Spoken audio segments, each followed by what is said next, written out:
नमस्कार दोस्तों। आज की कहानी आप लोगों के बारे में है।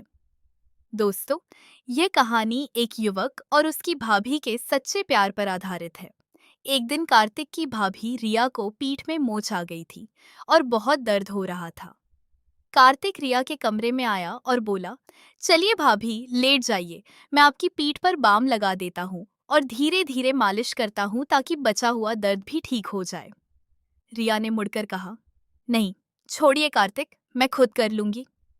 कार्तिक ने कहा, बाम तो आप खुद लगा लेंगी, लेकिन मालिश करना बहुत मुश्किल होगा। मैं आपकी मदद करता हूँ।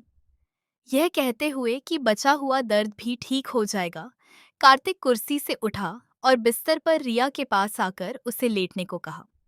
भाभी, बताइए कहाँ बाम लगाऊं रिया? कार्तिक की हमदर्दी और चिंता देखकर रिया अपना चेहरा छिपा नहीं सकी। दरअसल कि वह दर्द का बहाना बना, फिर भी उसने अपनी सलवार को थोड़ा नीचे सरका लिया। दरांती की वजह से सलवार पूरी तरह नीचे नहीं खिसक पाई, लेकिन थोड़ी सी नीचे सरक गई। कार्तिक ने कहा, भाभी जी, आपका चेहरा कितना साफ है, कितना गोरा है। कार्तिक की इस बात पर रिया शर्म से लाल हो गई, लेकिन पसीने से भीगी होने के कारण कार्तिक उसे देख नहीं पाया।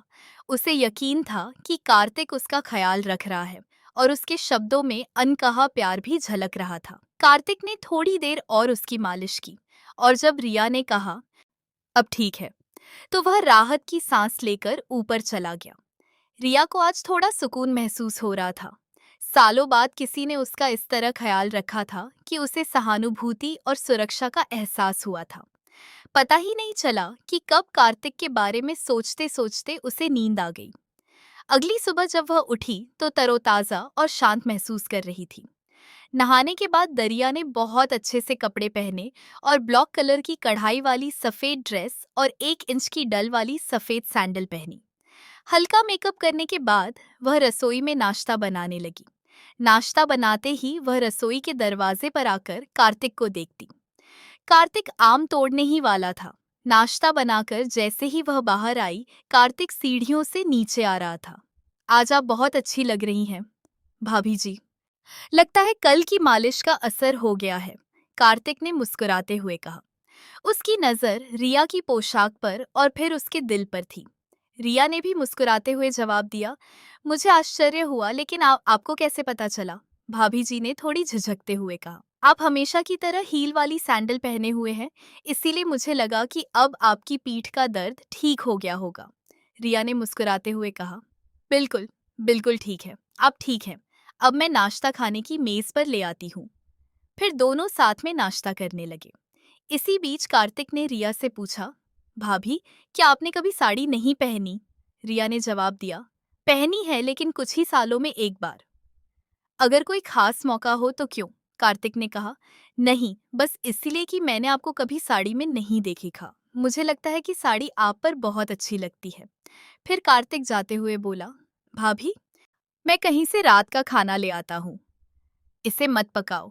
रिया मुस्कुराई और बोली, ठीक है। फिर कार्तिक ने कहा, अगर तुम्हें और कुछ चाहिए तो मुझे बता देना, मैं आकर तुम्हारी भेंट ले आऊंगा। रिया ने कहा कि उसे और कुछ नहीं चाहिए और कार्तिक के जाने के बाद वह छोटे मोटे काम करने लगी। उसके बाद वह ऊपर गई और कार्तिक का कमरा भी साफ करने लगी। सफाई करते समय रिया ने बिस्तर पर एक कपड़ा पड़ा देखा, इसीलिए वह झुकी और उसे उठाया। उसकी आंखें आश्चर्य से चौड़ी हो गईं। ये एक सफेद दागदार कपड़ा था, शायद किसी लड़की का। रिया ने उसे ध्यान से देखा और महसूस किया कि यह किसी की कोई चीज हो सकती है जो गलती से वहां छूट गई हो। उसने कपड़े को एक तरफ रख दिया और कमरे की सफाई करने लगी। इसी बीच उसे 3 दिन पहले की घटना याद आ गई। रोहन और रीना एक ही कमरे में साथ थे। उसे लगा कि यह कपड़ा रीना का ही होगा। रिया ने कपड़ा उठाया और उस पर कुछ सफेद धागे देखे। उसे यह समझने में देर नहीं लगी कि वहां किस तरह के लोग थे।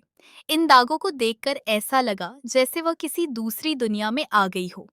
तभी अचानक दरवाजे पर दस्तक हुई। बाहर। वह वापस बैठ गई और कपड़ा नीचे रख दिया। वह बाहर आई और दरवाजा खोला तो देखा कि पड़ोस में रहने वाली कोमल बाबी वहां खड़ी थी।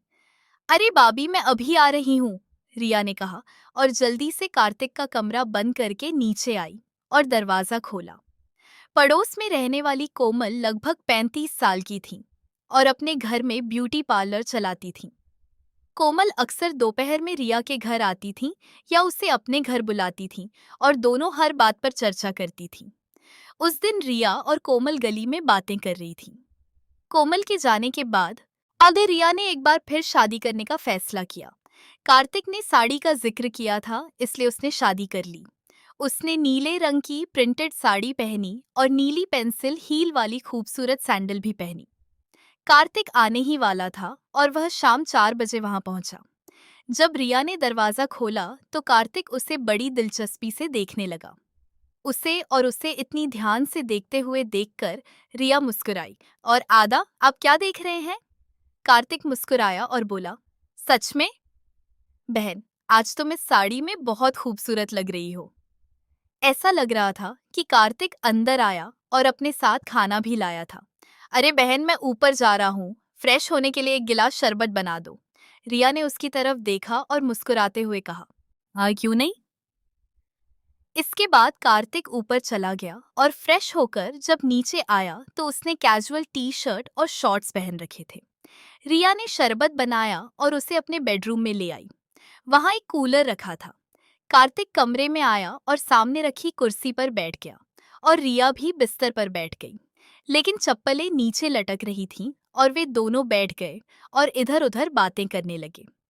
इसी दौरान कार्तिक ने रिया से पूछा, अब तुम्हारी पीठ का दर्द कैसा है? रिया मुस्कुराई और बोली, अरे अब मैं बिल्कुल ठीक हूँ, मालिश बहुत अच्छी हुई।